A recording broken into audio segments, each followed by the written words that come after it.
네, 찬양대의 귀한 찬양 너무 감사드립니다. 그럼 같이 기도하시고 시작하시도록 하겠습니다. 천지를 지으시고 우리를 죽기까지 사랑하신 사랑하는 우리 아버지 하나님 감사합니다. 오늘 이렇게 또한 경기 강주교회에 함께 말씀으로 교제할 수 있는 시간을 허락해 주심에 너무나 감사드립니다. 너무나도 주님께서 사랑하시고 귀하게 여기시는 형제 자매인들 주님께서 일일이 돌보아 주시기를 주님 간절히 기도드립니다. 주님께서 또한 우리 각자마다 삶의 자리에서 허락해 주신 고난이 있습니다. 그 고난 가운데서 저희가 더욱더 주님을 의지하는 가운데서 저희가 주님에서 그 고난을 주신 그 목적대로 더욱더 단련돼 가고 영광스러운 모습으로 변해 나갈 수 있도록 도와주시기를 간절히 기도드립니다. 혹시 병중에 계신 분이 계시다면 주님께서 도와주시는 가운데에서 조속히 회복될 수 있도록 도와주시옵소서. 지지난주 진행되었던 대전도 집회를 통해서 말씀을 듣고 구원받으신 영혼들이 계십니다. 그 영혼들 주님 교제 가운데로 잘 연결될 수 있도록 도와주시고 힘 주시기를 기도드립니다. 또한 페루 쿠스코 지방으로 선교를 가 계신 선교를 일행을 출발하신 담임 목사님과 성도분들 주님께서 그 일정 또한 함께해 주셔서 주님의 큰 역사를 경험하실 수 있도록 도와주시고, 그리고 또한 다음 주부터 시작되는 중고동부 전도 집회에서도 주님께서 도와주셔서 우리 경기 강주교회 귀한 일꾼이신 형제 자매님들 잘 자라나실 수 있도록 도와주시옵소서. 그리고 또한 4월 중에 예정되어 있는 저희 중계 수양회 통해서도 많은 영혼들 구원받을 수 있도록 도와주시기를 간절히 기도드립니다. 이 모든 오직 주 예수 그리스도의 이름으로 기도드렸습니다. 아멘. 사무엘하 23장 말씀 찾으시겠습니다. 사무엘하 23장입니다. 사무엘하 23장 8절로 12절입니다.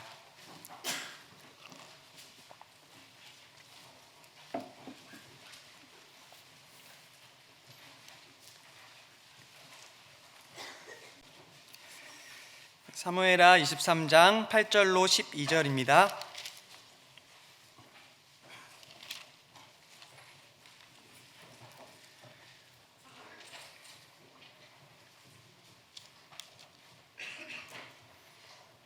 구약성경 503페이지 사무엘하 23장 8절로 12절 말씀.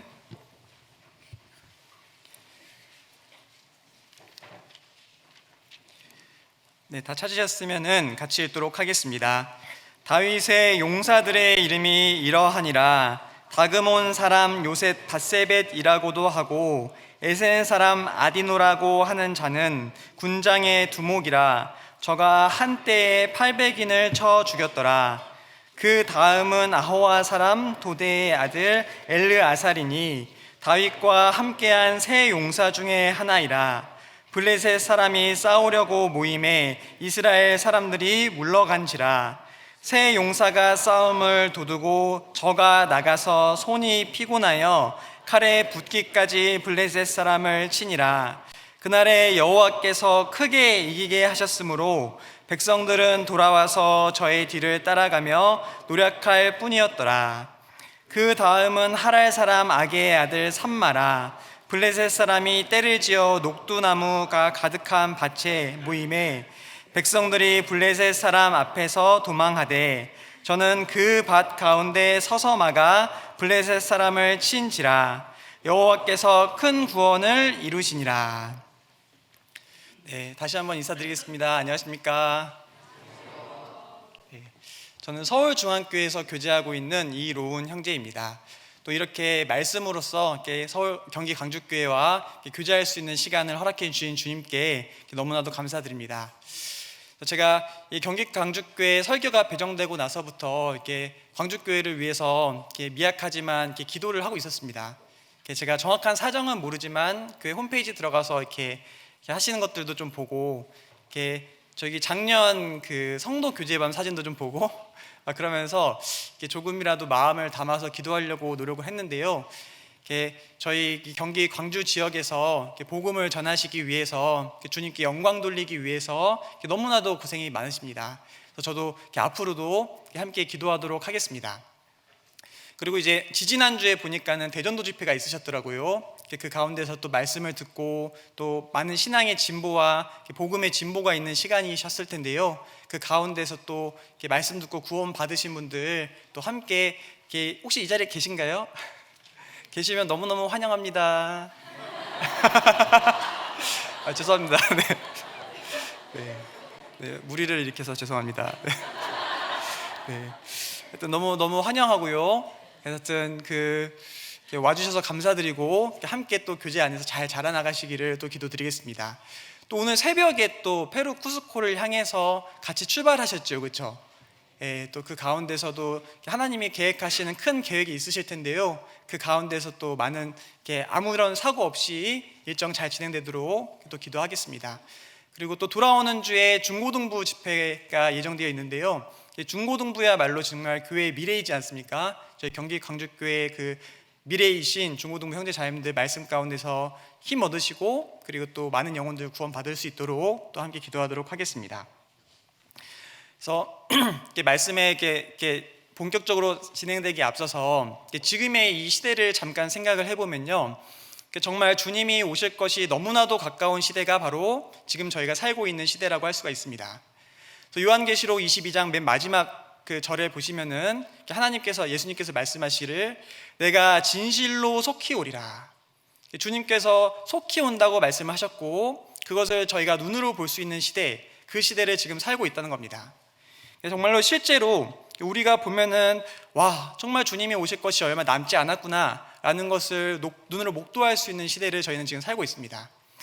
최근에 또 그런 징조가 또 하나님이 우리에게 보여주셨는데 이란과 이스라엘 그리고 미국 간의 전쟁이 지금 있습니다. 그 전쟁의 그 양상을 잠깐 살펴보시면요, 전쟁이 시작되게 된 이유를 보면 이란이 올해 초에 이란 국민들 약 3만 명 정도를 학살을 했거든요. 그 이유가 뭐였냐면은 이란의 경제적인 위기가 굉장히 오랜 시간 동안 닥쳤습니다. 그리고 그 하마네이 정권이 굉장히 오랜 시간 동안 독재를 해왔습니다. 그러니까 자유가 억눌리고 경제적인 부분까지 굉장히 힘들어지니까요, 이란 백성들이 다 봉기를 일으킨 겁니다. 여기 이것저것 전국적으로 시위를 일으키고, 그러니까요 이란 국가 그 정부에서 어떤 일을 했냐면요, 이란의 인터넷을 다 끊었습니다.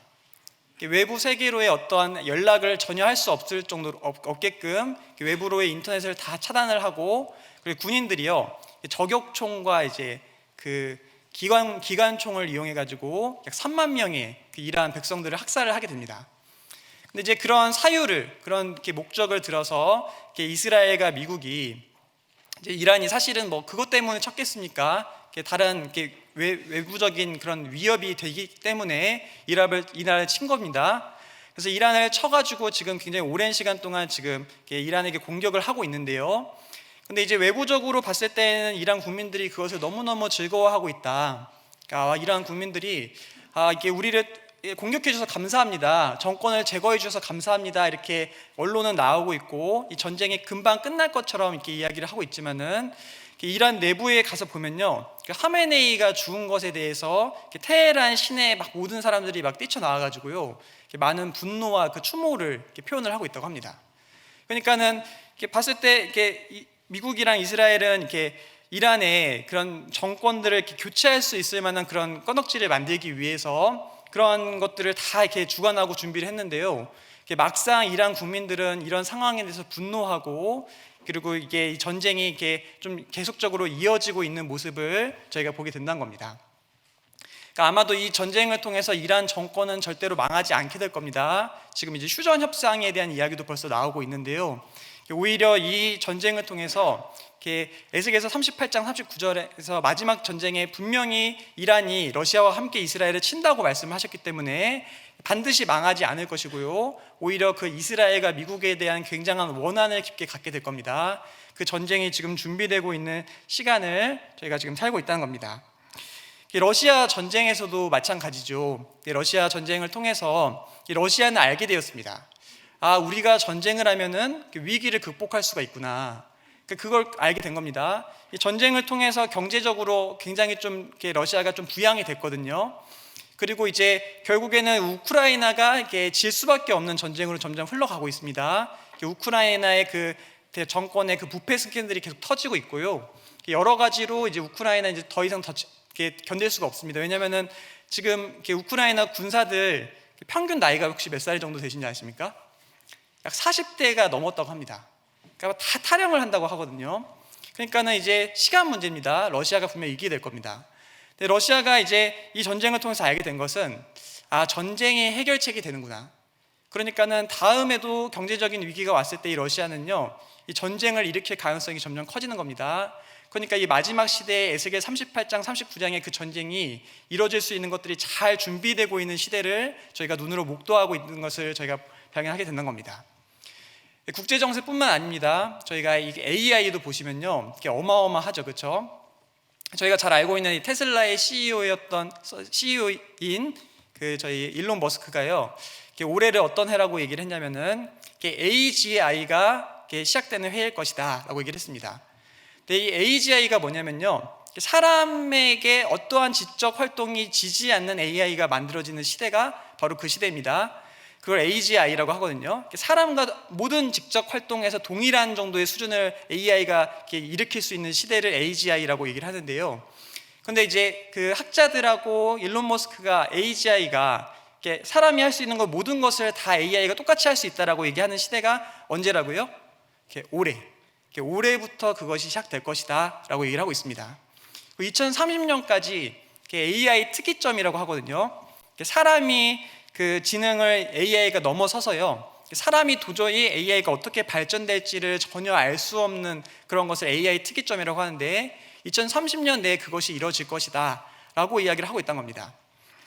그래서 저희가 잘 알고 있는 것처럼 요한계시록 13장 말씀에 보면은 성경에서는 그 말하는 우상에 대해서 이야기를 하고 있지 않습니까? 그 우상은 이렇게 금속으로 된 그 동상 같은 모습을 가지고 있다고 하는데요, 말을 하는 동상, 그러한 것들이 사람을 지배하고 그 지배에 응하지 않는 사람들을 다 죽이는 시대가 이 마지막 시대에 올 거라고 얘기를 하고 있지 않습니까? 그것이 준비되는 것을 저희가 눈으로 다 목도하고 있는 시대를 지금 살고 있다는 겁니다. 그러니까는 저희가 정말 주님 오시겠지라고 생각을 하면서 살았지만은 정말 이렇게 가깝게 체감을 할 정도로 주님이 오시는 것이 눈앞에 있는 것을 바라보고 있는 시대가 없었던 겁니다. 그러니까 정말 주님이 오실 것이 얼마 남지 않았다라는 것을 볼 수가 있습니다. 진실로 속히 오리라 주님께서 말씀하셨다면은 요한계시록 22장 말씀처럼 우리는 이와 같이 대답을 해야 됩니다. 아멘, 주 예수여 오시옵소서. 준비가 된 사람은 그렇게 대답을 할 수 있을 겁니다. 그래서 이 진실로 속히 오실 그 주님을 기대하고 기다리면서 또 이 마지막 시대에 저희가 힘있게 살아가야겠습니다. 그래서 저희가 이제 또 이 시대에 주님께서 저희를 용사로 세워주셨기 때문에 오늘은 이 다윗의 용사들을 통한 교훈이라는 주제로 말씀을 생각을 해보도록 하겠습니다. 저희는 이 다윗의 용사와 같이 각자의 자리에서 주님께서 용사로 세워주신 사람들이라고 할 수가 있습니다. 그래서 이 다윗의 용사들은 이렇게 보면은요, 하나님께서 불러주신 사람들이라는 것을 알 수가 있다는 겁니다. 그래서 이 다윗을 잘 생각을 해보면은 다윗이라는 분은 하나님 앞에서 너무나도 하나님 마음에 합한 사람이었죠, 그렇죠? 그리고 이스라엘의 영웅이 바로 이 다윗이었습니다. 그리고 이스라엘의 영적인 지도자였던 사람이 바로 이 다윗입니다. 그래서 이 다윗을 통해서 하나님께서는 너무너무 많은 일을 행하셨음을 알 수가 있습니다. 오늘 저희가 읽었던 이 본문은 이 다윗에 대한 이야기를 하고 계신 것이 아닙니다. 다윗의 곁을 지켰던 이 용사들에 대해서 이야기를 하고 계십니다. 왜냐하면 이 다윗이라는 사람이 그 생애 가운데서 수많은 그런 업적들이 있었지만은, 그런데 다윗 혼자였으면 그것을 할 수 있었을까요, 없었을까요? 없었을 겁니다, 그렇죠? 다윗이 혼자 힘으로 했던 것이 아닙니다. 주님께서 도와주셨고 다윗의 곁을 지켰던 다윗의 용사들이 함께했기 때문에 그것을 할 수 있었음을 저희가 알 수가 있다는 겁니다. 그래서 저희가 이 성경에서 다윗은 그리스도를 상징을 하고 있고요, 그리고 다윗의 용사들은 하나님의 일에 동역을 하고 있는 성도들의 모습을 저에게 모형으로서 보여주고 계십니다. 그래서 이 다윗의 용사들의 모습을 통해서 우리가 어떠한 모습으로 살아갈 때 주님께 정말 그 다윗의 용사들처럼 귀하게 쓰임 받을 수 있구나라는 것을 생각을 해보면서 이 다윗의 용사들에 대해서 이 마지막 시대에 좀 생각을 해보는 시간을 갖도록 하겠습니다. 그럼 다윗의 용사들은 어떤 사람들이었냐? 첫 번째로 이 다윗의 용사들은요, 자격이 없는 사람들이었지만은 하나님께로부터 은혜를 받은 사람들, 그 사람들이 바로 이 다윗의 용사들이었다는 것을 저희가 성경을 통해서 알 수가 있습니다. 그래서 사무엘하 23장 37절 말씀 잠깐 보시겠습니다.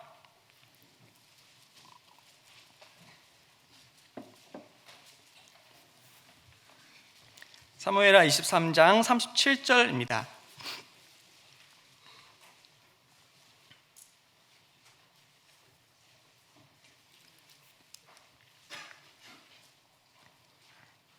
네, 37절 말씀 다 찾으셨으면 제가 읽겠습니다.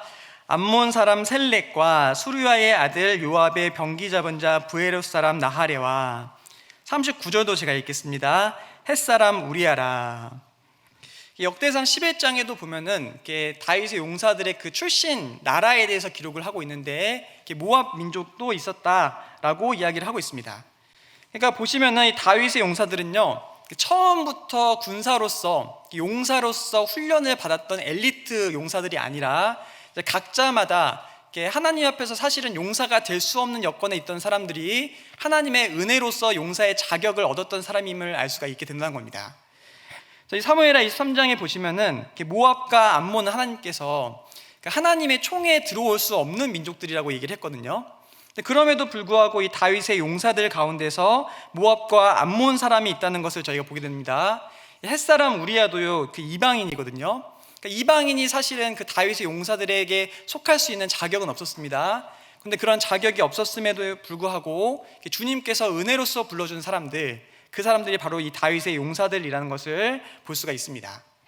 그리고 또 다윗의 용사들은 어떤 사람들이었냐면요, 가장 인생이 잘 되고 있을 때, 잘 풀리고 있을 때 부르심을 받은 사람들이 아니라 힘들고 어려운 시절에 하나님께로부터 부르심을 받은 사람들, 그 사람들이 바로 다윗의 용사들입니다. 사무엘상 잠깐 보시겠습니다. 사무엘상 22장 보시겠습니다. 사무엘상 22장 1절로 2절입니다.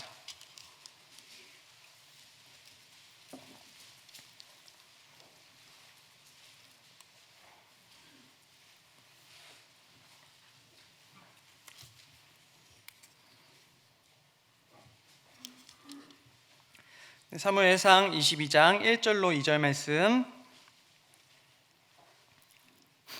다 찾으셨으면 같이 읽겠습니다.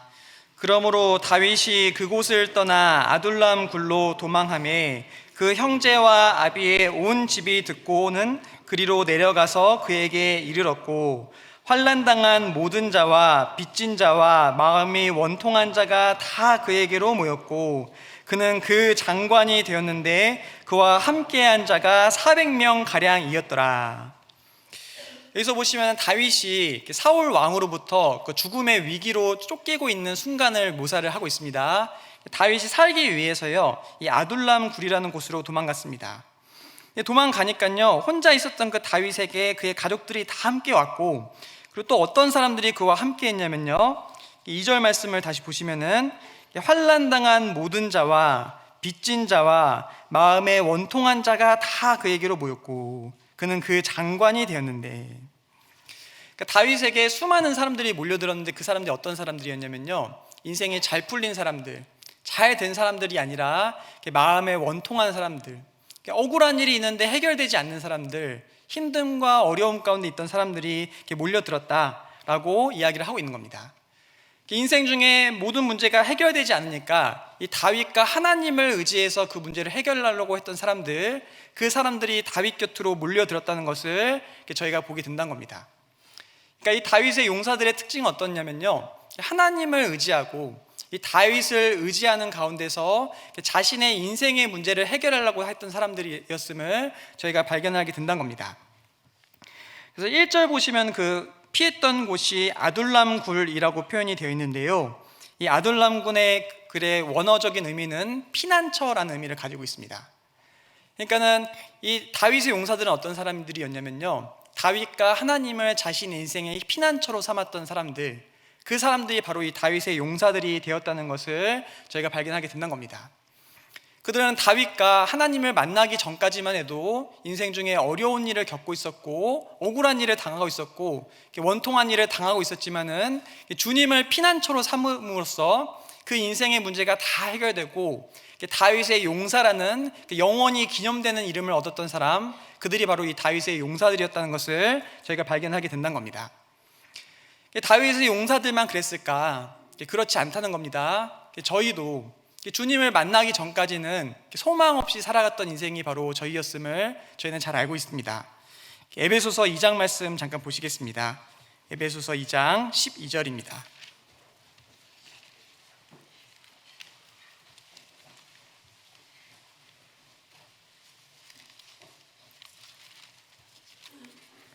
에베소서 2장 12절입니다.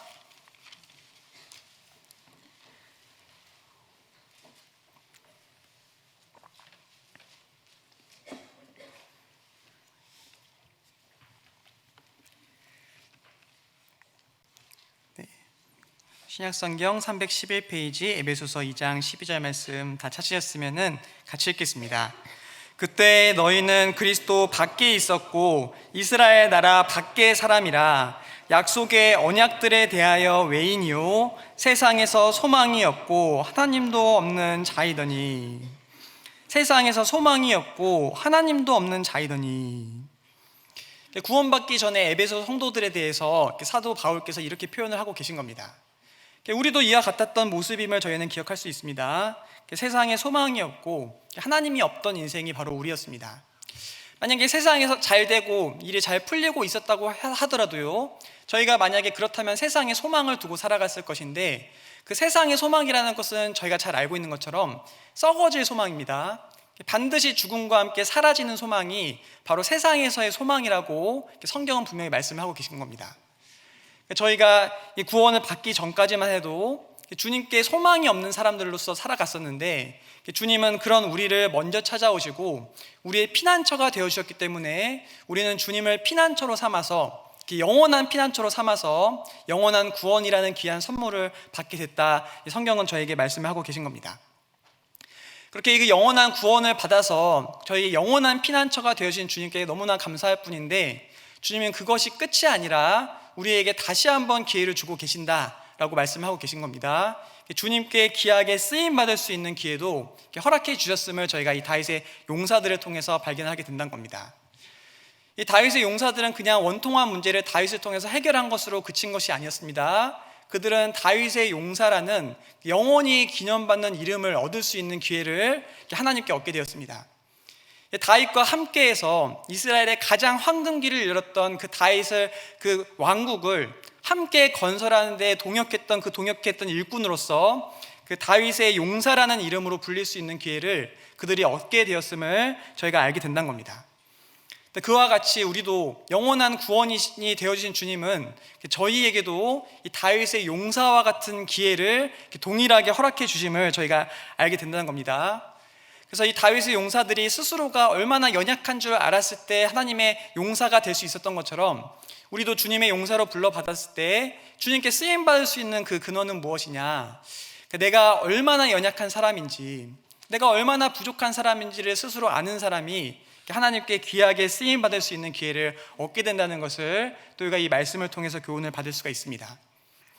성경에서는 늘 언제나 주님께서는요, 주님의 앞에서 자신이 얼마나 연약한 줄 아는 사람들을 사용해 주셨음을 저희가 성경을 통해서 발견하게 됩니다. 이 베드로는 잘 알고 계신 것처럼 굉장히 열정이 많은 사람이었습니다. 열정도 많고 혈기도 넘치고 자신감도 많은 사람, 바로 이 베드로라는 사람이었습니다. 성향 자체가 충성된 성향을 가지고 있었기 때문에 굉장히 이렇게 막 열심히 있지 않았습니까? 근데 예수님께서는 잘 보시면은 혈기 넘치고 열정 넘쳤던 베드로를 사용하셨던 것이 아닙니다. 예수님을 부인하고 자신이 얼마나 연약한지를 스스로 깨닫고 절망과 좌절 가운데 있었던 그 베드로를 들어서 사용하셨음을 저희가 발견하게 된다는 겁니다. 바울도 마찬가지입니다. 바울은 저희가 잘 알고 있는 것처럼 너무나도 많은 것을 가진 사람이었습니다.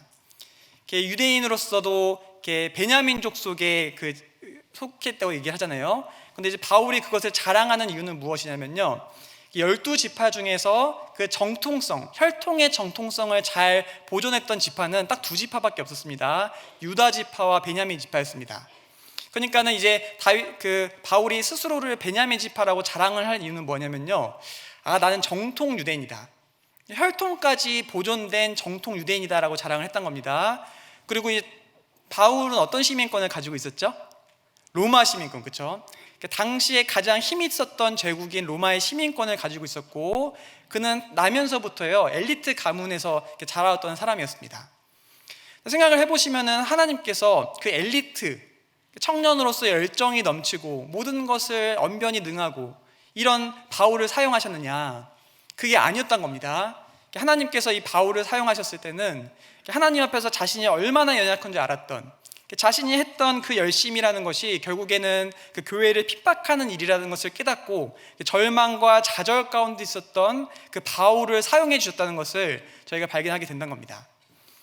주님께서는 어떤 사람을 구원을 해주시고 그 사람에게 일을 맡기실 때 항상 자신이 얼마나 연약한지를 스스로 아는 사람, 하나님께 그것을 의지하려는 사람, 그 사람에게 힘을 주셔서 그 사람을 사용하신다는 것을 저희가 발견하게 된다는 겁니다.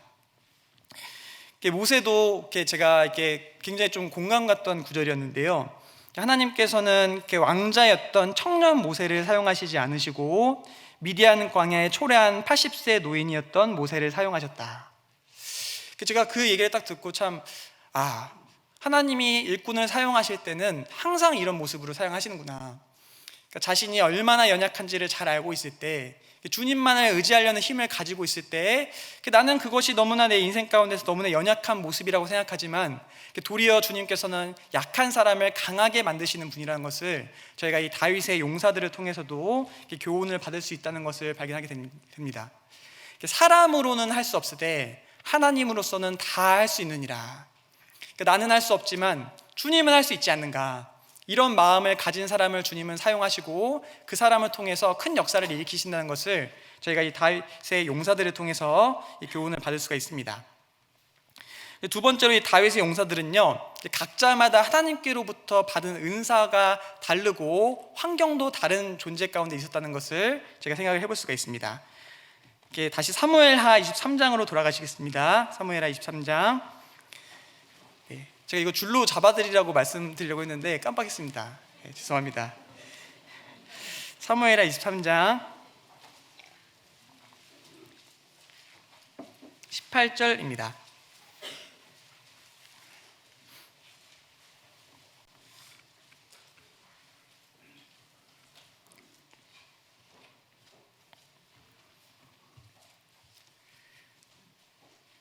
사무엘하 23장 18절로 19절, 구약성경 504페이지입니다. 다 찾으셨으면 같이 읽겠습니다. 또 수르야의 아들 요압의 아우 아비새니 저는 그 3인의 두목이라 저가 창을 들어 300인을 죽이고 그 3인 중에 이름을 얻었으니 저는 3인 중에 가장 존귀한 자가 아니냐. 저가 저희의 두목이 되었으나 그러나 첫 3인에게는 미치지 못하였더라. 이 다윗의 용사들에서 말씀을 하고 계신데 저희가 보통은 다윗의 용사들을 표현할 때요, 다윗의 30용사라고 표현을 하고 있거든요. 근데 이 말씀을 보시면요, 먼저는 첫 3인이 있습니다. 가장 앞선, 많은 은사를 받고 직분상으로도 순서적으로도 앞서 있는 3인이 있고, 그 둘째 3인이 있다라고 얘기를 하고 있습니다. 그리고 마지막으로는 31인이 있거든요. 그러니까 총 37인이 여기 이게 사무엘 하에 보면 기록이 되어 있는 겁니다.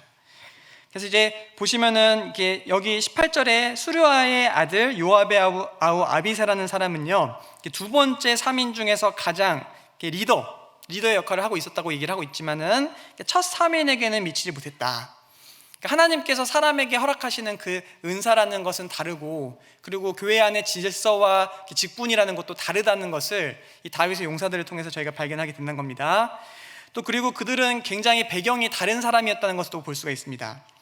한 지파로부터 유다 지파라던가 다윗과 같은 지파였던 베냐민 지파라던가 그런 지파에서만 온 것이 아니라 다양한 지파를 가지고 있었고, 그리고 다양한 지파일 뿐만 아니라 각기 다른 나라에서 온 사람들이 바로 이 다윗의 용사들이었습니다. 살면서부터 가지고 있었던 그 문화적 배경이라던가 환경이 완전히 달랐던 사람들, 바로 이 다윗의 용사들이었습니다. 그리고 나이는 비슷했냐? 나이도 완전히 달랐다라고 얘기를 하고 있거든요. 34절 보시겠습니다. 34절.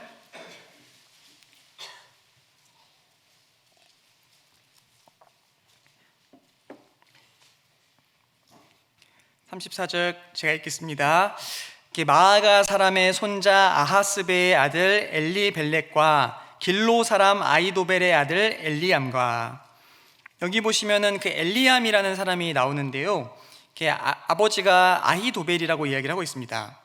이 아히도벨이 잘 알고 계시는 이스라엘에서 가장 최고의 책사라고 불렸던 이 아히도벨이라는 인물인데요, 이 사람이 나중에 이제 다윗을 반역해가지고 압살롬과 함께 반역을 일으키는 인물이 바로 이 아히도벨이라는 사람입니다. 이 아히도벨의 아들이 엘리암이라고 기록을 하고 있는데요, 이 엘리암의 딸이 누구였냐면요, 저희가 잘 알고 있는 밧세바라는 인물입니다. 그러니까 밧세바는 할아버지가 아히도벨이라는 사람이었던 것을 알 수가 있습니다. 그럼 그 밧세바의 원래 남편 이름이 누구죠? 우리야였지 않습니까? 우리야. 39절에 보시면은 햇사람 우리야라.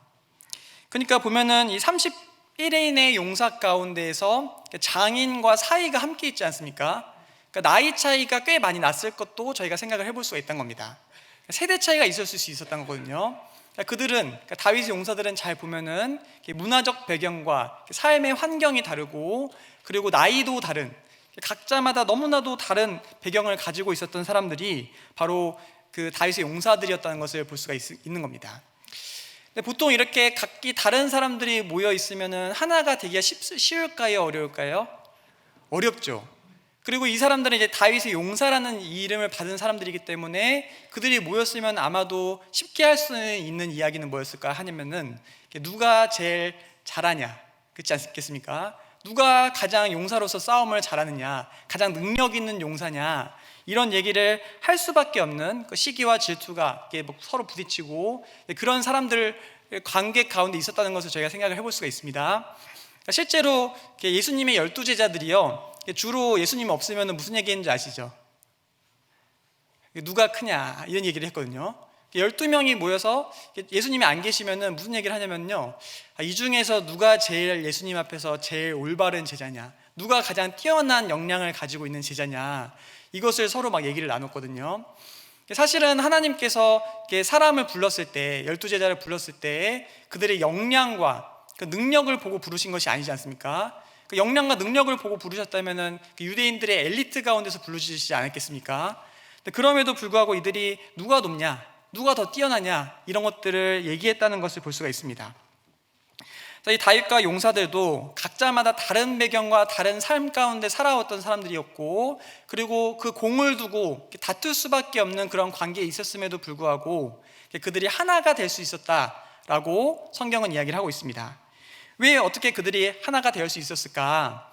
그들은 한 가지 목적을 가지고 하나가 되었기 때문이라고 성경은 말씀을 하고 계십니다. 이 말씀은 잡아주시고요, 역대상 말씀 잠깐 보시겠습니다. 역대상 12장, 역대상 12장입니다. 역대상 12장 38절입니다.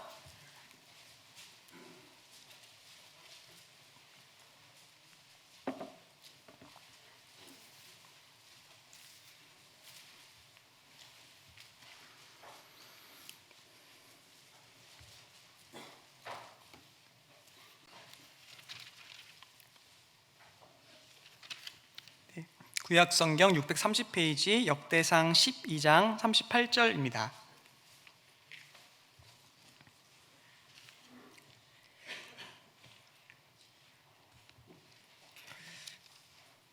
(38절) 말씀 다 찾으셨으면 같이 읽겠습니다. 이 모든 군사가 항오를 정제히 하고 다 성심으로 헤브론에 이르러 다윗으로 온 이스라엘 왕을 삼고자 하고, 또 이스라엘의 남은 자도 다 일심으로 다윗을 왕으로 삼고자 하여. 그러니까 이 다윗의 용사들이 그렇게 수많은 각자 다른 성장 배경과 환경을 가지고 있었음에도 불구하고 그들이 하나가 될 수 있었던 이유가 무엇이냐? 그들의 목적이 하나였다라고 얘기를 하고 있는 겁니다. 이 모든 군사가 항오를 정제히 하고 다 성심으로 헤브론에 이르러 다윗을 온 이스라엘 왕을 삼고자 하고. 다윗이라는 사람을 이스라엘의 왕으로 만들고 그 다윗을 통해서 하나님께 영광을 돌리려는 것이 그들의 목적이었던 겁니다. 그러니까 각자 다른 삶을 살고 있었지만 그럼에도 불구하고 그들이 하나가 될 수 있었던 이유는 무엇이냐면은, 그들은 일심으로 성심으로 이 다윗이란 사람을 왕으로 만들고 하나님께 영광을 돌리겠다라는 그런 분명한 목적을 가지고 있었습니다. 그렇기 때문에 그들이 하나가 될 수 있었다라고 성경은 말씀하고 계신 겁니다.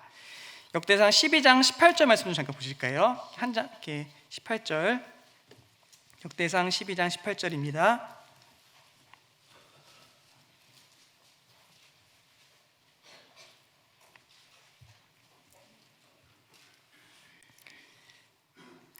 말씀 같이 읽겠습니다.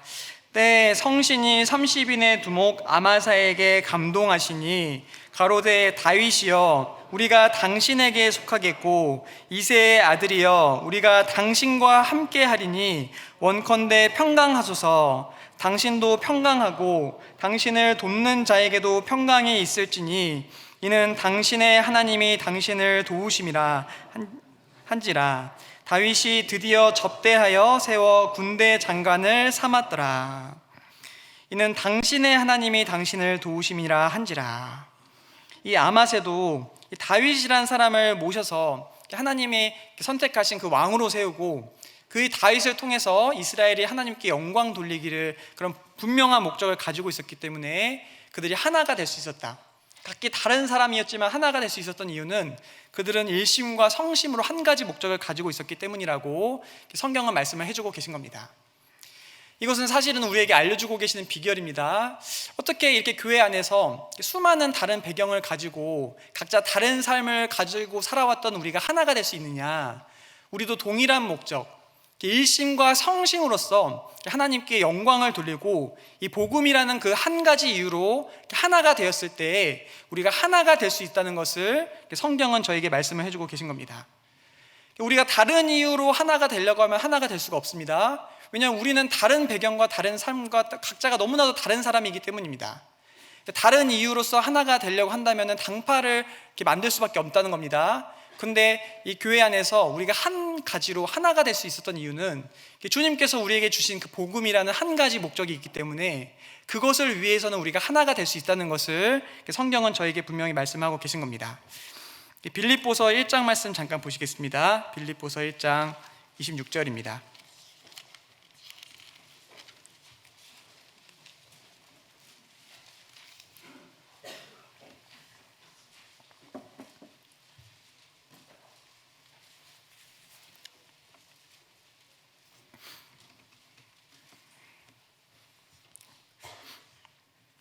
빌립보서 1장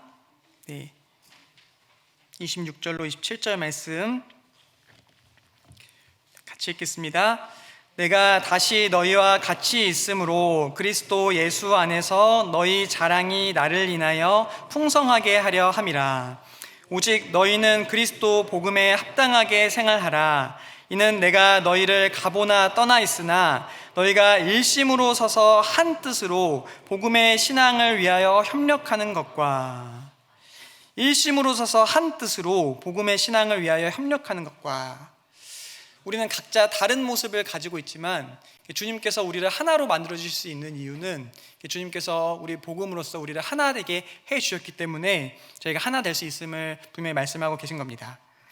그렇게 하나가 되게 해주셨기 때문에 하나 되기를 힘써 지키라고 에베소서 4장 말씀에서도 이야기를 하고 계시지 않습니까? 하나 되게 해주셨기 때문에 힘써 지켜야 됩니다. 그냥 저절로 하나 되는 것이 아니라 힘써 지켜야지만 하나가 될 수 있는 것이기 때문에 왜냐하면 우리가 하나 되기 위해서 힘써 지켜야 하는 이유는 무엇이냐면요, 주님께서 우리를 하나 되게 해주셨기 때문입니다. 주님께서 우리를 하나 되게 해주셨는 이유가 아담의 범죄로 인해서 세상 사람들이 다 분열되고 갈라지게 되었지 않습니까? 근데 에베소서에 보면 그 사람들을 통일하게끔 만들어주셨다고 얘기를 하고 계시거든요. 근데 그들이 어떻게 통일될 수 있었느냐? 이 십자가 안에서 통일될 수 있었다라고 이야기를 하고 계신 겁니다. 주님께서 우리를 하나 되기 위해서 힘써 지키셨고 하나 되기 위해서 주님께서는 우리를 위해서 목숨까지 내어주신 겁니다.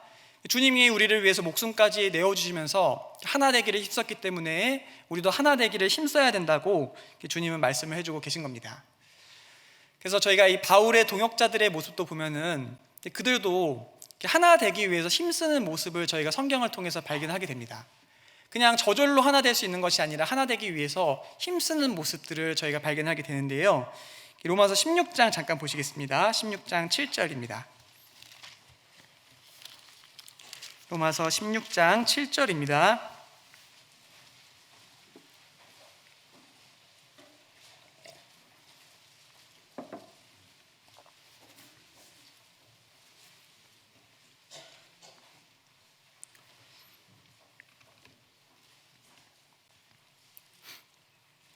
신약성경 261페이지 로마서 16장 7절입니다.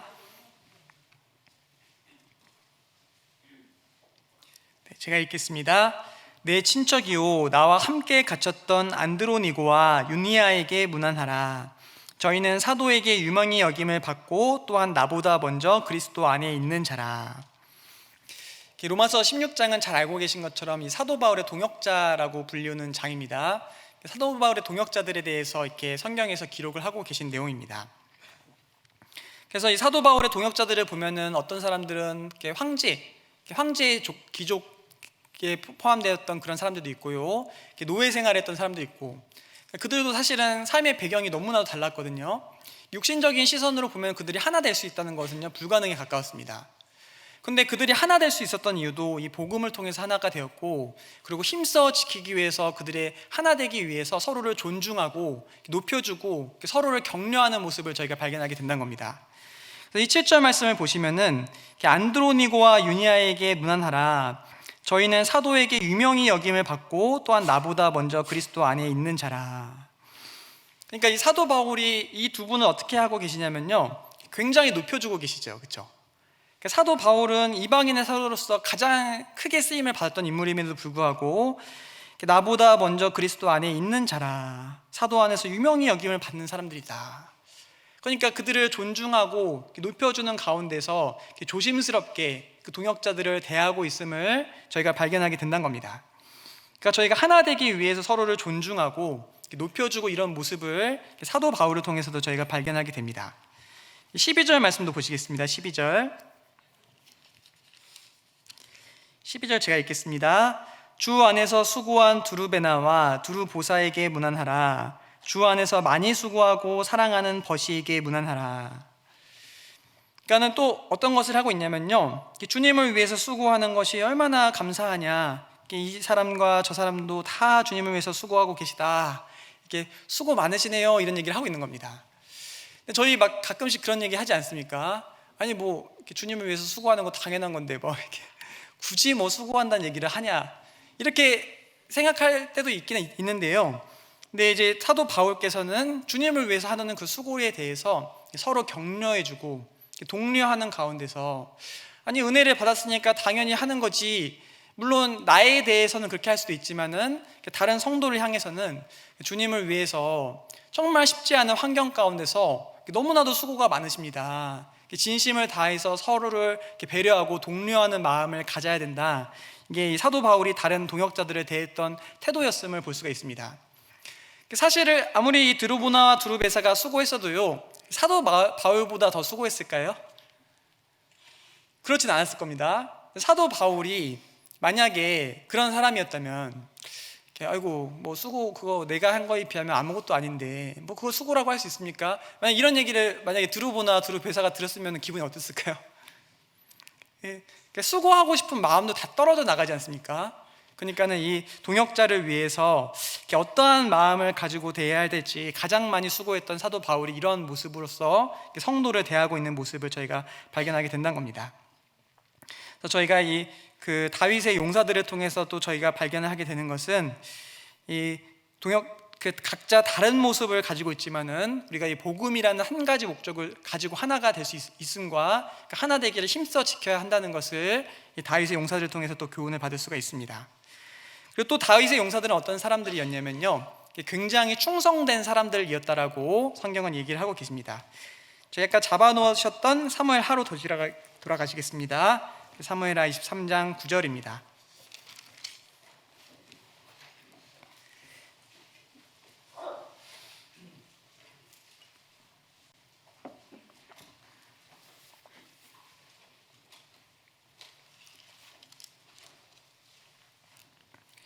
사무엘하 23장 9절입니다.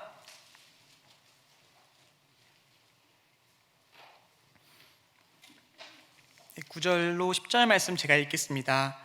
그 다음은 아호와 사람 도대의 아들 엘르아살이니 다윗과 함께한 세 용사 중에 하나이라.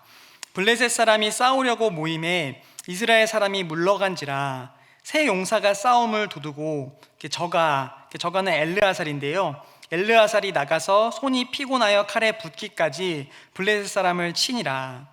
그날에 여호와께서 크게 이기게 하셨으므로 백성들은 돌아와서 저희 뒤를 따라가며 노력할 뿐이었더라.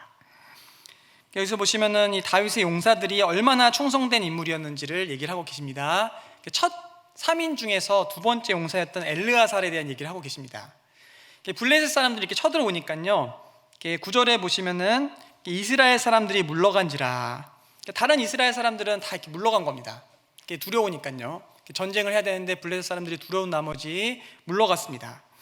그 중에 이 엘르아살이라는 사람은 다른 마음을 가지고 있었습니다. 10절을 보시면은 저가 나가서 손이 피곤하여 칼에 붙기까지 라고 기록을 하고 있습니다. 그게 어떤 뜻이냐면요, 손에 그 검을요 꽉 쥔 겁니다.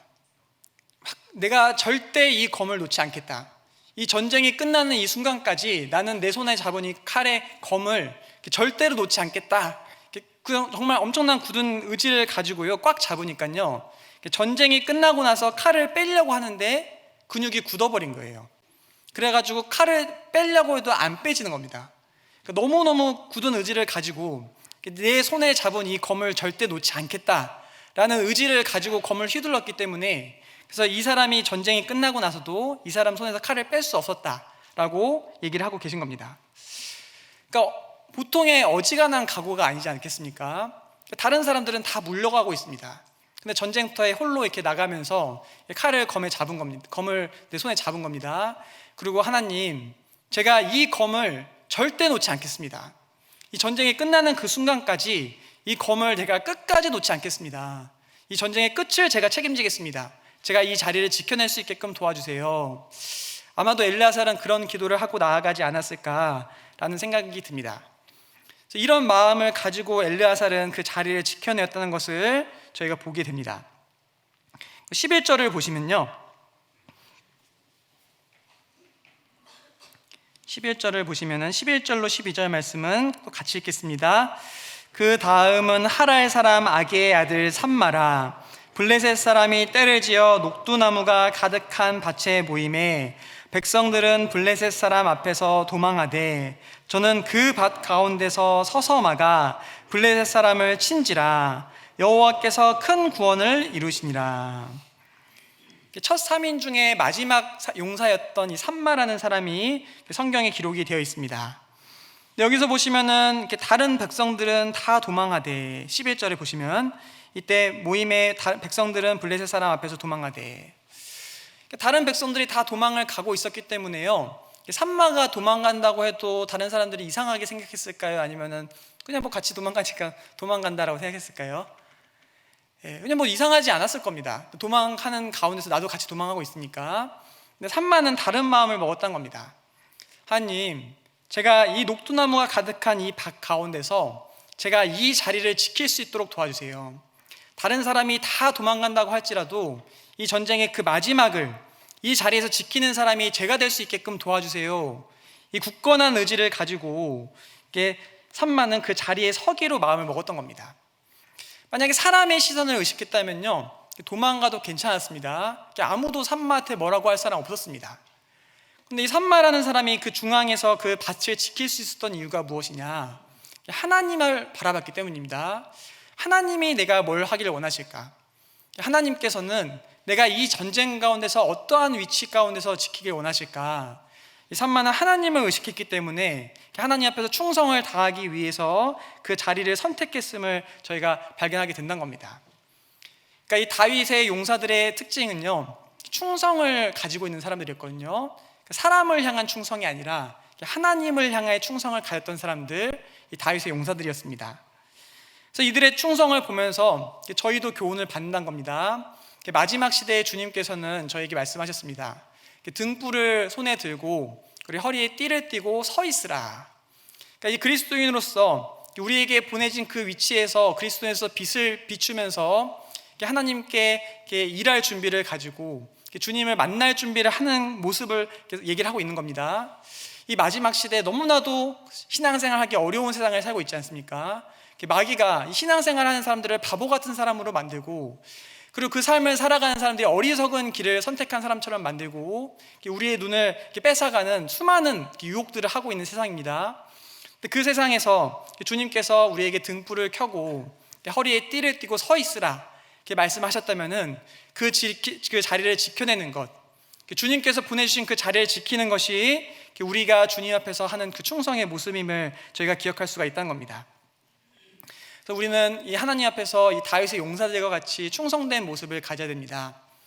말씀과 기도에서 이 말씀과 기도로서 내 마음을 충성되이 지키지 못하면은 마귀는 언제든지 유혹하고 우리를 넘어뜨리려고 하기 때문에 이 말씀과 기도 생활에 충성된 마음을 가져야 됩니다. 우리가 했던 그 결단이라는 것이 실제 우리의 행실이 되고 실천이 되기 위해서는 우리가 이 말씀과 기도로서 우리의 마음을 확실히 지키는 것이 너무나 중요할 수 있습니다. 그래서 이 말씀과 기도 생활에 충성되이 행해야 하는 겁니다. 그리고 또 우리에게 주어진 자리가 있습니다. 직장인분들은 직장이 있으실 거고, 주부이신 분들은 가정이 있으실 거고, 그리고 학생들에게는 학교가 있습니다. 하나님께서 각자마다 보존해 주신 그 자리에서 정말 충성되게 그 자리를 지키면서 누가 봐도 하나님의 빛을 비추는 사람으로서 올바른 모습으로 살아가는 것, 그것이 마지막 시대에 주님께서 그 세우신 그 명령을 충성되이 지키는 사람의 모습이라고 할 수가 있는 것입니다. 그래서 그 자리를 지키는 것이 물론은 쉽습니까? 어렵습니까? 네. 너무 어렵죠. 예. 쉬웠으면은 저도 금방 했을 텐데 죄송합니다. 너무 어렵습니다. 그 자리를 지켜낸다는 것이요, 얼마나 어려운 일이 많겠습니까? 그 말로써 표현하지 못하는 하나님과 나만 하는 그런 슬픈 이야기들, 어려운 고난의 이야기들이 많이 있을 겁니다. 근데 정말 때로는 다 그만두고 나 혼자만 있는 곳으로 좀 가고 싶다, 이런 마음이 드실 때도 있지 않겠습니까? 근데 그럼에도 불구하고 하나님께서 보내주신 그 자리에서 엘르아살과 같이 칼에 검을 꽉 잡고, 하나님, 제가 주님 만날 때까지 이 검을 제 손에서 놓지 않게 도와주세요. 이 확실한 각오와 충성된 마음을 가지고 지킬 때에 하나님께서는 그분을 반드시 도와주실 겁니다. 또 우리에게 주어진 교회에서 봉사의 자리일 수도 있습니다. 봉사는 또 한 개씩 하고 계시지 않으시죠? 두세 개씩 봉사 많이 하고 계시잖아요, 그렇죠? 이거 언제까지 이렇게 해야 하나, 이런 생각이 드실 수도 있고, 그리고 했던 분이 또 굉장히 오래 하시는 경우가 많이 있어요. 그러니까 이거 좀 이제 그만둘 때도 되지 않았나, 이런 생각도 드실 수도 있고, 근데 그러한 것이 나에게 좀 부담이 되고 책임감이 될 수도 있겠지만은, 정말 이 주님 만날 때까지 내가 이 산마와 같이, 주님, 다른 사람들은 다 떠난다고 할지라도 이 밭을, 주님께서 주신 이 밭을 내가 끝까지 버텨내겠습니다, 이런 충성된 마음을 가지고 살아갈 때 주님은 반드시 그 사람들을 도와주신다라고 이야기를 하고 계신 겁니다. 여기 보시면 엘르아살은 그런 결단을 하지 않았습니까?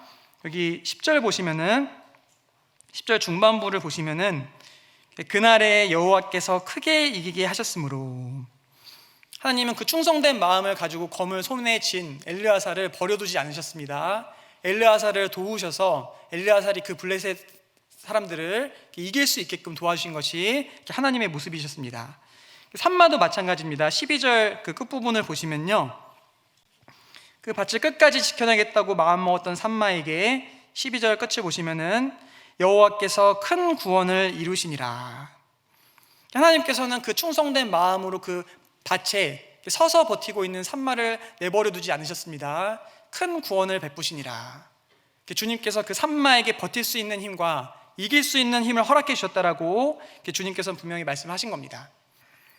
비록 힘들고 어렵지만은 내가 주님께서 보내주셨기 때문에 그 자리를 지키고 충성되게 지키겠다는 마음을 먹었을 때 하나님은 결코 그 사람을 버려두지 않으십니다. 그 사람에게 반드시 도와주시고 힘을 주시고 그것을 이겨낼 수 있게끔 도와주시는 분이 바로 주님이십니다. 그래서 이 한 해가 지나갔을 때 저희는 분명히 느끼게 될 겁니다. 하나님께서 그 믿음의 결실을 하게 해주셨음을 느낄 것이고, 영원한 천국에서 주님께서 주실 그 영원한 상급이 더 그만큼 많이 늘어났음을 저희가 보게 될 겁니다. 그래서 이 충성된 모습을 가지고 있었다는 것을 다윗의 용사를 통해서 저희가 교훈을 받을 수가 있습니다. 그리고 또 마지막으로 저희가 이 다윗의 용사들을 통해서 교훈을 받을 수 있는 부분은요, 다윗의 용사들은 다른 사람들이 보기에도 이러한 용사로서의 모습을 스스로만 용사로 생각했던 것이 아니라 다른 사람이 봐도 충분히 이 사람은 용사다라고 생각을 했던 것을 저희가 발견하게 된다는 겁니다. 사무엘하 17장 말씀 잠깐 보시겠습니다. 사무엘하 17장입니다.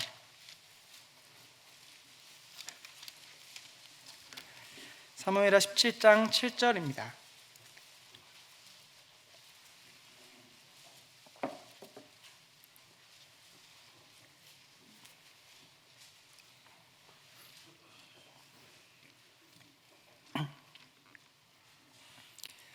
사무엘하 17장 7절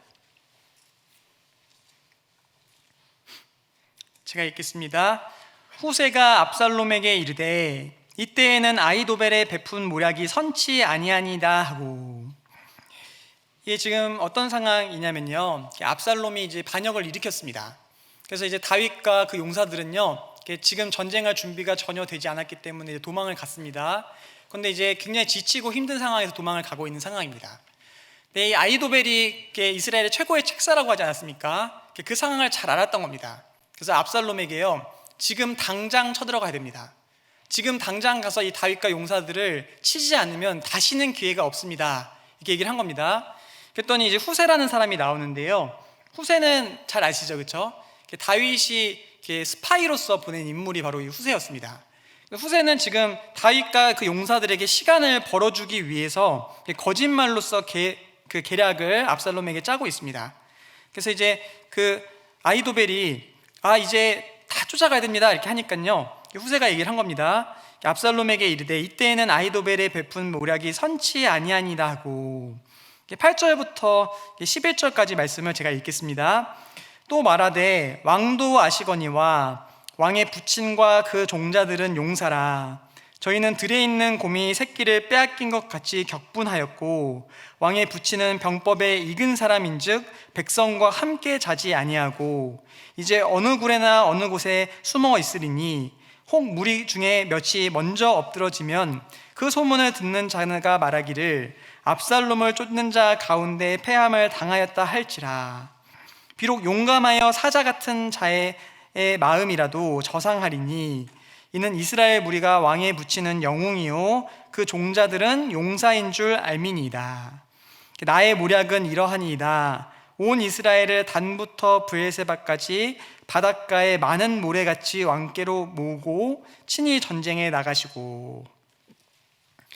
그러니까 이제 후세가 이렇게 간언을 지었던 이 전략은 어떤 모습을 가지고 있냐면요, 아시잖아요, 다윗하고 용사가 얼마나 센지. 그러니까요, 지금 저희로 가서는요 아무 이렇게 이길 수가 없어요. 그러니까는 병사를 많이 모아야 됩니다. 11절이 그렇게 얘기를 하고 계시지 않습니까? 단부터 브엘세바까지 바닷가에 많은 모래같이. 그러니까 군사를 많이 모아야 우리가 이길 만한 가능성이 좀 올라갑니다 이렇게 얘기를 하고 있는 겁니다. 그러니까는 이 압살롬이 이 후세와 그 아히도벨의 전략 중에서 누구의 전략을 선택을 하게 되시죠? 네, 잘 알고 계신 것처럼 후세의 전략을 선택을 하게 됩니다. 왜 그런 선택을 하였을까? 누가 봐도 다윗과 그 용사들은요 그때 당시에 굉장히 지쳐 있었거든요. 울면서 막 맨발로 막 그 성을 이렇게 그 전열을 전비하기 위해서 가거든요. 그러니까 그때 쫓아갔으면 진짜로 이렇게 다윗이 죽을 수도 있었던 겁니다.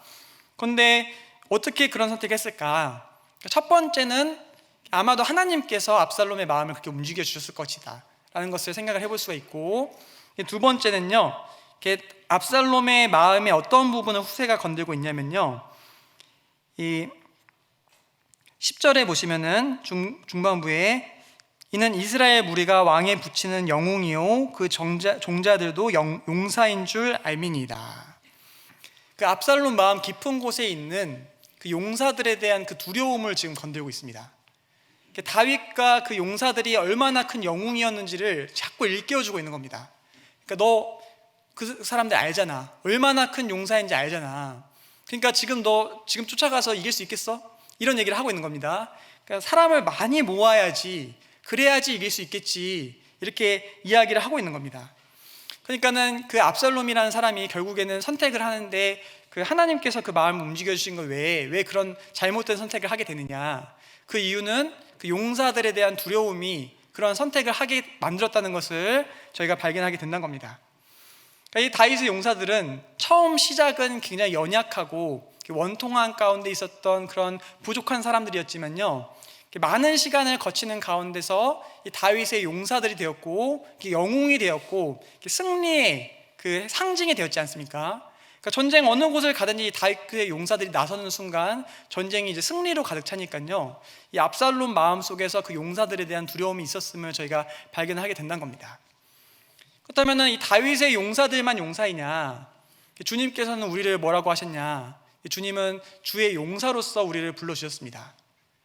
주님께서는 우리를 주의 용사로 불러주셨기 때문에 그리스도인의 첫 번째 정체성은 뭐냐면요, 이기는 사람들, 승리하는 사람들이 바로 이 그리스도인의 정체성임을 하나님께서는 저에게 말씀을 해주고 계신 겁니다.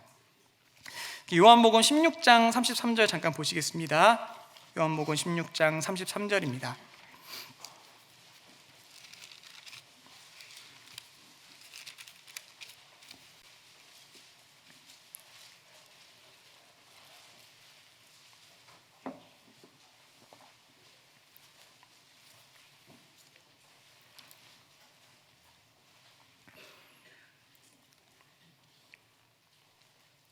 (16장 33절) 말씀 다 찾으셨으면 같이 읽겠습니다.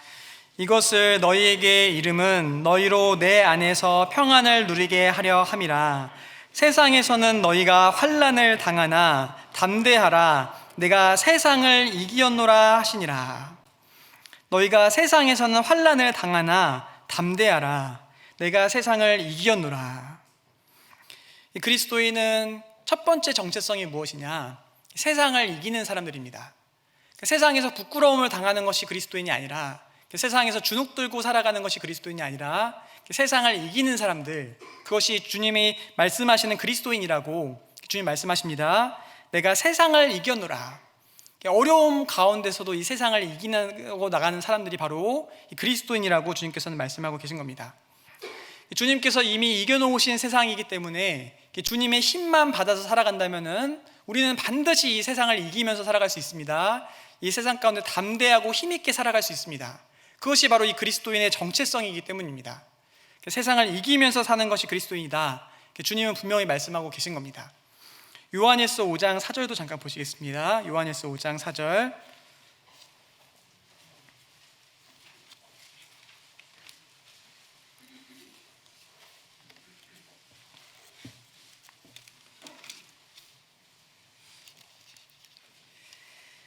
요한일서 5장 4절입니다.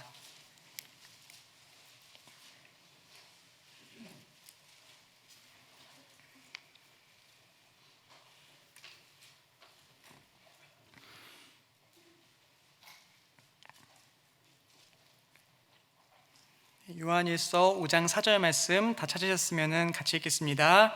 대저 하나님께로서 난 자마다 세상을 이기느니라. 세상을 이긴 이금은 이것이니 우리의 믿음이니라. 우리가 이러한 믿음만 가지고 있다면은, 주님이 주신 힘만 받는다면 세상을 이길 수 있다는 그 믿음만 가지고 있다면은 세상을 이기느니라. 하나님께로서 난 자마다 세상을 이기느니라. 세상을 이길 수 있는 사람들, 그 유일한 사람들이 바로 이 그리스도인임을 성경은 저에게 분명히 말씀하고 계신 겁니다. 하나님께로서 난 자마다 세상을 이기느니라. 구원받은 우리이기 때문에 이 세상을 이길 수 있다, 주님은 말씀하고 계신 겁니다. 저명한 신학자이고 목회자였던 그 A.W. 토저라는 분이 계신데요, 그분의 책에 보면은 이런 문구가 있는데 제가 보고 좀 마음에 많이 이렇게 반성이 돼가지고 좀 가져왔습니다. 한번 읽어드리도록 하겠습니다. 과거에 세상이 교회를 따랐던 적이 있었다. 교회가 주도권을 쥐고 앞장서 나갔으며 세상은 교회를 뒤따랐다. 하지만 지금은 전혀 반대이다. 지금은 교회가 무릎을 꿇고 세상을 흉내내고 있다. 과거의 교회는 어린 양의 아름답고 혈색 좋은 신부였으나 지금의 교회는 쪼글쪼글한 늙은 거인 같다. 지금의 교회는 세상의 거리로 나가 세상 사람들에게 동전 한 입을 구걸하기 위해 손을 내밀고 있다. 한때는 교회가 세상을 향해 은과 금은 내게 없거니와 내게 있는 것으로 내게 주노니 곧 나사렛 예수의 이름으로 걸으라 라고 말했다. 그러나 오늘날은 어떤가? 오늘날 교회는 제발 우리를 이상한 사람으로 취급하지 마십시오. 우리는 예수님을 믿는다는 것을 제외하고는 다른 모든 면에서 당신들과 똑같습니다 라고 말한다. 이게 물론 복음이 없는 교회에 대해서 이렇게 하는 말씀이겠지만은 개인적으로 참 저의 신앙에 대해서 좀 많이 돌아보게 되었던 이야기였습니다. 내가 세상을 이긴다는 그리스도인의 정체성을 가지고 있는 사람으로서 얼마나 담대하게 이 세상을 살아가고 있느냐. 세상을 이기는 것이 그리스도인의 정체성인데 나는 세상에 지고 살아가고 있지 않은가? 주님은 이미 이겨놓으신 세상인데 스스로를 많이 돌아보는 시간을 가졌던 것 같습니다. 다윗의 용사들은 그러한 모습을 가지고 있었다라고 얘기를 하고 있거든요. 그렇다면 세상에서 어떤 것이 세상을 이기면서 살아가는 모습일까? 첫 번째는 이 썩어진 세상에 살아가면서 이 세상에 속하지 않고 거룩하고 구별되게 살아가는 것이 바로 이 세상을 이기는 사람의 모습이라고 할 수 있습니다. 보시면은 이제 물살이 센 그 하천에서 이 연어가 그 강을 거슬러 올라가는 것을 보면은 굉장히 기적 같은 모습이라고 저희가 생각을 하지 않습니까? 다른 많은 물고기들은요, 그냥 그 세찬 물살에 그냥 순응하면서 살아가거든요. 근데 연어라는 동물만 신기하게도 그 물살을 거슬러서 이렇게 올라가는 모습을 보이고 있습니다. 그러니까 세상이라는 물결은 굉장히 세차게 흐르고 있는데 그 가운데서 세상과 구별되고 세상을 거슬러 올라가면서 살아가는 것, 그것이 바로 이 그리스도인의 모습, 그리스도인이 세상을 이기는 모습이라고 주님께서는 저에게 말씀하고 계신 겁니다. 그렇게 거룩하고 구별된 모습을 가지고 살아갈 때 세상 사람들은 처음에는 그 사람을 미워하게 되어 있습니다. 예수님의 모습을 가지고 있고 예수님을 미워하는 세상이기 때문에 그 사람을 미워합니다. 자연스럽게 그들의 마음속에서 파문이 생깁니다. 아니, 어떻게 저럴 수가 있을까? 다른 사람들 다 세상에서 타협하면서 좀 더럽게 살아가고 있는데 어떻게 저런 마음을 계속해서 지켜나갈 수 있을까? 그 파문을 일으킨다는 것은 저희 잘 있지 않습니까? 실제로 저희도 저희 교구에서 최근에 이제 한 수십 년간 말씀을 거절하셨던 아버님께서 결국에는 항복하셔가지고 추계수양회를 가시기로 하셨거든요.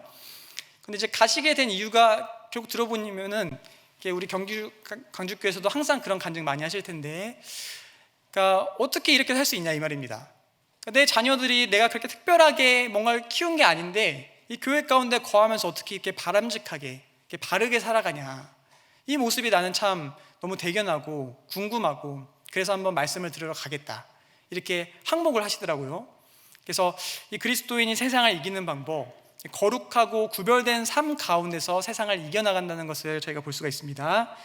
두 번째로 우리가 세상을 이기는 방법은 세상의 환난과 고난 중에서도 담대하게 그것을 살아가는 것이 세상을 이기는 방법이라고 얘기를 하고 계신 겁니다. 세상에서는 너희가 환난을 당하나 담대하라, 내가 세상을 이기었노라. 힘들고 어려운 삶을 사는 가운데서도 담대하게 힘있게 살아가는 사람을 보잖아요. 그럼 세상 사람들은 당연하게도 저 사람 뒤에 무엇이 있는가, 고난 중에 즐거워하는 저 사람 뒤에는 과연 무엇이 있는가, 그런 것을 고민을 하게 된다는 겁니다. 로마서 5장 말씀 잠깐 보시겠습니다. 로마서 5장 3절로 4절입니다.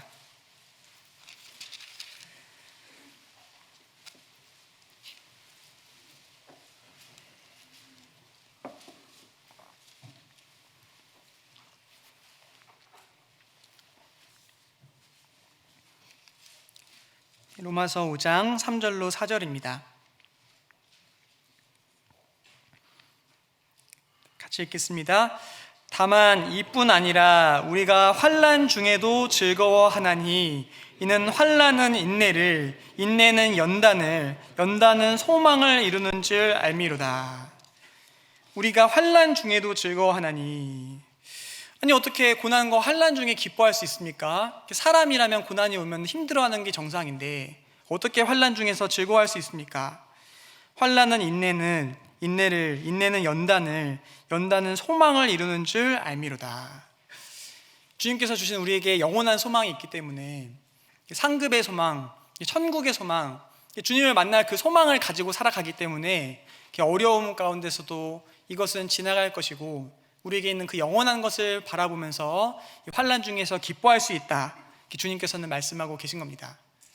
세상을 이길 수 있는 사람들의 모습, 어려움 가운데서도 그것을 힘있게 이 영원한 것을 바라보면서 이겨나가는 사람들, 그것이 바로 이 세상을 이기는 사람들이라고 주님께서는 말씀을 하고 계신 겁니다. 그래서 이 다윗의 용사들에 대해서 좀 오늘 이렇게 생각을 해보았습니다. 그래서 다윗의 용사들은 첫 번째로는 은혜를 받은 사람들이었고요, 자신의 연약함을 알므로써 하나님께 쓰임받은 사람들이 다윗의 용사들이었습니다. 두 번째로는 다윗의 용사들은 각기 다른 배경을 가지고 각기 다른 능력을 가지고 있었지만은 하나님의 그 복음 안에서 한 가지 목적으로 하나가 될 수 있었던 그 용사들이었기 때문에 저희도 한 가지 목적 가운데 하나됨을 또 배워보는 시간을 가졌습니다. 그리고 다윗의 용사들은 또 충성된 사람들이었지 않습니까? 나에게 주님께서 주신 그 자리에서 충성되게 행할 것에 대해서 배워보았고, 마지막으로 이 세상을 이기는 용사들에 대해서 생각을 해보았습니다. 그래서 이 다윗의 용사들은 지금 보시면은 성경에 박제돼 있잖아요. 그렇죠? 박제라는 표현을 많이 쓰던데, 그러니까 영원히 기억되는 이름이 돼버린 겁니다. 그들이 첫 시작을 생각을 해보면은 그 예수님을, 그 다윗을 피난처로 삼아서 그 연약한 사람들이 몰려들었지 않습니까? 그런데 그들의 결국은 어떻게 되었습니까? 영원히 주님의 용사로서, 다윗의 용사로서 귀하게 쓰임 받았음을 영원히 기억되는 이름이 되었습니다. 그래서 저희도 주님 앞에서 이 용사로서의 삶을 살아갈 때 주님께서 또 영원히 상급으로서 보답해 주실 것을 기억하면서 힘있게 살아가는 저희가 되었으면 좋겠습니다. 네, 그러면은 기도하고 마치도록 하겠습니다.